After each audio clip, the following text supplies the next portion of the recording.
it's His. Just because the Lord Jesus put me on His throne, that doesn't mean I'm in charge. The Lord will always be the head, and all of us, from the Pope to the smallest laity of all laities, all of us are the body. We are not the head. But it's the grace of the Lord Jesus that called us leaders in the church. But the true leader and the only head to this body is Christ, because the body doesn't have more than one head, and that head will always be Christ the King.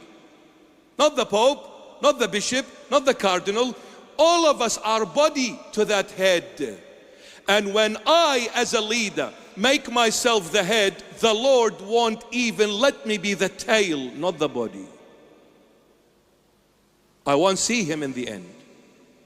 I'll be gone with the wind, without a trace. You see, Caiaphas, the high priest, Caiaphas, the equivalent of Caiaphas of the New Testament, is the patriarch or the Pope. That's the equivalent of Caiaphas. We gotta have desires. You're here as a student because you have some desires to get a good education. Bravo! If you didn't have desire, you wouldn't be here. You have a desire for friendship. Bravo! So this whole idea that the way you deal with the suffering of life is to cut off your desires. No.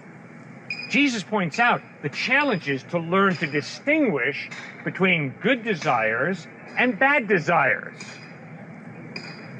Desire to know God. Search for God.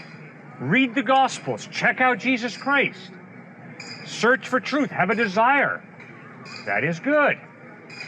Lust, greed, racism. You might have a cultural prejudice lead to that. No, not a good desire. Don't follow it. Date rape. No, not a good desire. Don't follow it.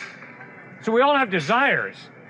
So the challenge in dealing with suffering is not, oh my goodness, my nephew has spina bifida, so just going to cut off my desires for his healing. No, I want my nephew to be healed.